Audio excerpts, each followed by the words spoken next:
Hey YouTube, how's it going? Um, Gonna do a little video on the Central Valley super detailed curvable switch kit. Um, I saw these. I was pretty excited about them because they're very detailed compared to a normal Atlas switch, which I have a number 6 Atlas here. But this video is going to pretty much be uh, just me going by trial and error and putting this thing together. I was going to do a curved one first because that's the one that I actually need next in working on my layout. But I was thinking about it again and I was like, well, I only have one number 7 kit and I didn't want to mess it up. So I thought, well, let me try doing, say, like a number 5 and just do a regular straight or left hand or right hand turnout first and see how that works. So this is going to be kind of, it's not really going to be a review. It's not really going to be a how-to video because as of right now, honestly, I've never done this before. But I just want to show you all my trial and error. Maybe you can see that maybe it'll look really easy. And, you know, for somebody doing it the first time, you're like, wow, because I'm really doing this the first time. Maybe it won't be so easy. Maybe you'll see the mistakes that I make doing this the first time. But I'm going to show you right here. I have a number 5 left from Central Valley. This is a code 83. They don't come with rail, but I think the different codes are because they come with like the guardrails and stuff. I got a whole stack of them here from Bull Street Station. I got a number 6 right in code 83. I got a number 5 left in code 70. 5 right, code 83, 6 left in code 70. So I got all these different ones. I'm noticing that some of them have brown ties. I don't know if that's a new thing. These I've had for a little while, but I haven't had a chance to put them together. Little catalog. We'll go keep on going over the instructions or destructions as we go about. So this says the first step is to glue this down. So I'm going to locate this right about where I would want it. I'm going to grab some glue.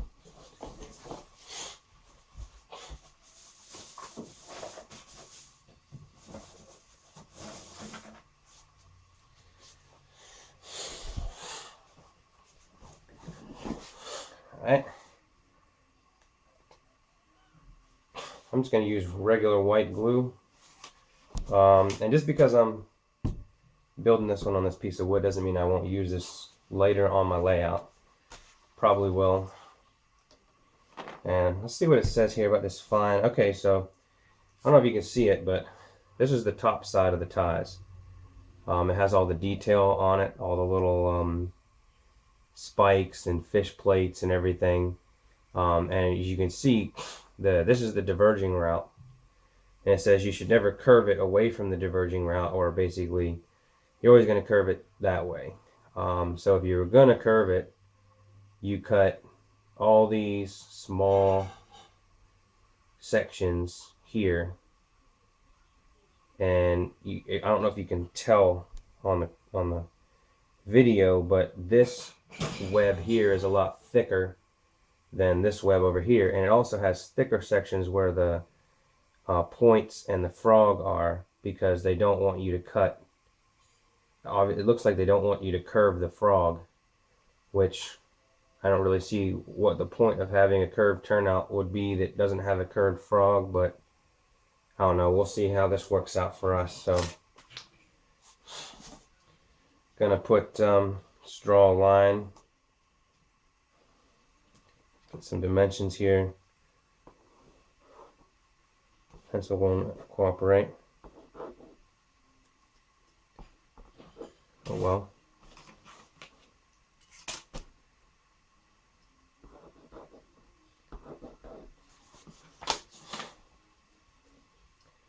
Go ahead and apply some of this white glue.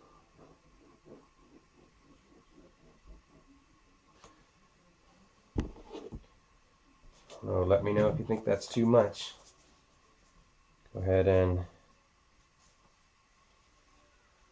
smooth it out.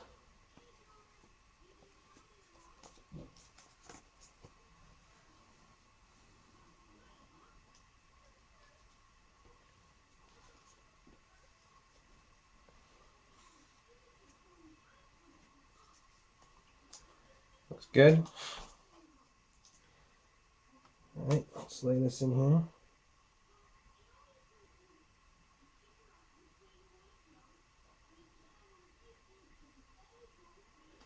All right, so be careful not to get any glue on top of the ties like I just did. All right, so the glue is dried. It's actually been a couple days. Found a little better light location. The next step is to take this frog block, and it has those two locating holes that you can see right there in the middle of the tie strip. And we're just gonna glue that in and let that sit for a little bit. Get some glue here. We're gonna zoom out. Some glue.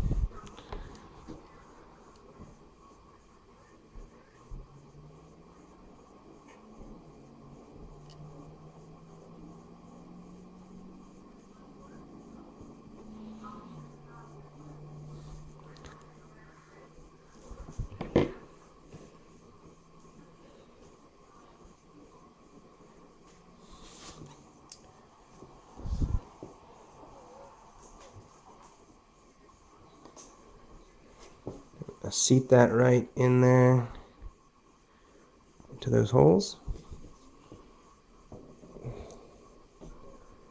Press it down. And we can clean up any of those little glue strings once the glue dries. It'll be nice and perfect. So the Central Valley turnout kits come with this detail set. I've already removed the throw bar out of it for the next step, but I was going to go ahead and show you how to trim one of these pieces out of here in case you've never done like a Revel model of a car or an airplane or a boat. But it's pretty simple. Basically just cut it out with get like a hobby knife. You can use different ones, different size blades, but you can basically just cut it out.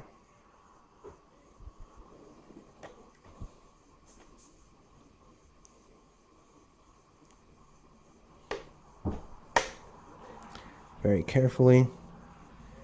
On bigger portions like this, you can leave a lot of it attached because you're going to trim this off anyway.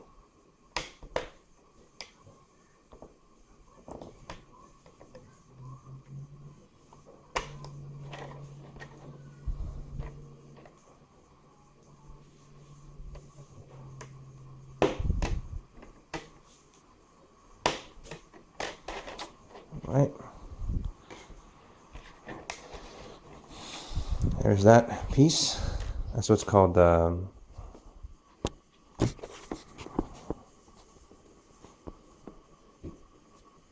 into focus there. Let's try putting it on the ties. Might come into focus a little better. There you go. It's called the head tie.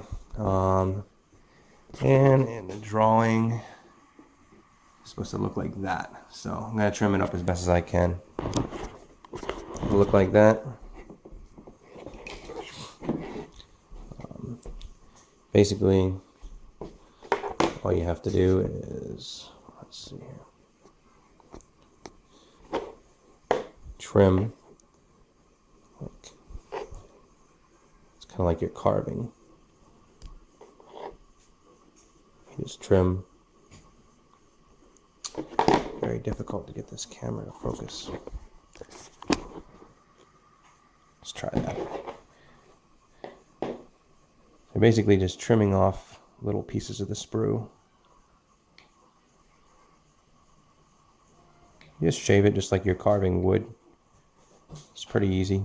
It's very soft plastic, easy to work with.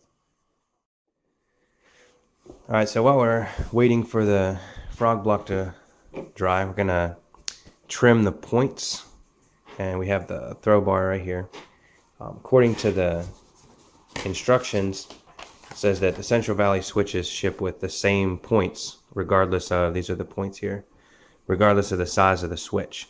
And for number 5 and number 6 switches, you have to trim the length of the points.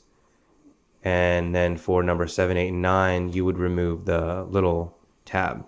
So it has 2 tabs, so if you have different length switches, this will be the tab, I believe, where the switch pivots up against the closure rails.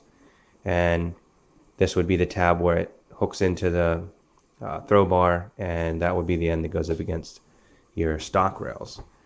So I'm going to go ahead and, since this is a number 5 switch, I'm going to go ahead and trim as it's telling me to do right here on that.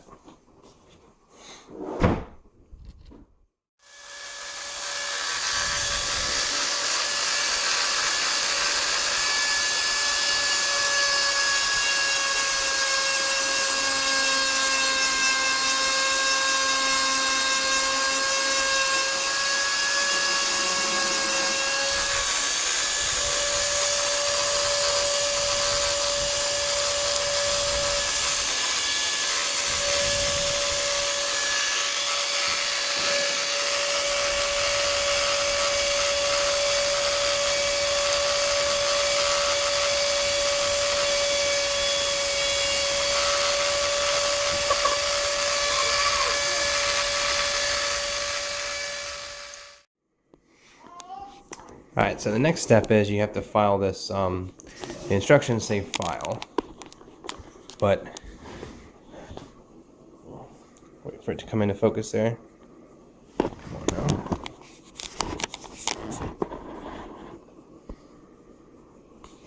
This throw bar, when you first put it in, it's like a really, really tight fit.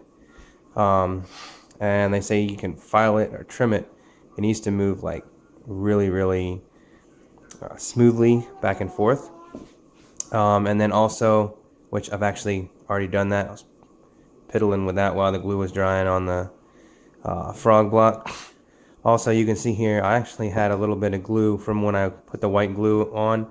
So I had to take my my knife and kind of like scrape that out. So, and one thing, this is like really soft plastic. So as you're, let me get that in front of the camera. As you're shaving this, the razor knife like has a tendency to dig in. So it might be like, so you have to be really careful. Otherwise it'll just kind of get all wavy and choppy. So you might want to just get some like emery paper, some very fine sandpaper. Might be a really good idea to get that nice and smooth, get it in there. Also, these rails, these are the point rails. And you have to file this little, hook. This little hook goes in this little groove right here. And this is actually a casting. So it's a little too wide to fit in the groove. And also you have to file like the top right here of the hook. Otherwise it won't like hook in, like the point rail will be still like sticking up like this. So it's kind of made a little oversized so you can adjust it and get a really nice fit. It hooks down in, and you have to obviously file the size. I use a Dremel. Also, since it's a casting, it might be like over like the top face of the rail. It might be like slightly like bowed. So you might want to make sure that it's straight so that it lays flat on your rails. And then also on this end, that little hook right there is what hooks it underneath this, it hooks underneath of this point rail like this. And then that other little piece goes in between to hold this down, hooked up in there. But because this is a casting, it sticks down too much when you first get it out of the little package, so you have to file that down too. So I filed this one down. I'm going to go ahead and file the other one down. I've also already trimmed this up so that it's nice and smooth. It says in the instructions not to glue anything down as far as the points yet. So it says basically at this step we're just making everything fit, and then we'll go on from there. All right, according to the instructions, the next step is to glue the stock rails onto the tie piece.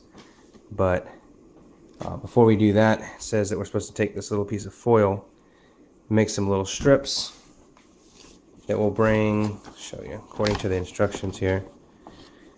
Little foil strips go like on the ties in order to make contact in between your point rails and your stock rails. So as they slide, they'll still have contact. I'm not sure how well that's really going to work, but we're going to give it a try. And hopefully it works.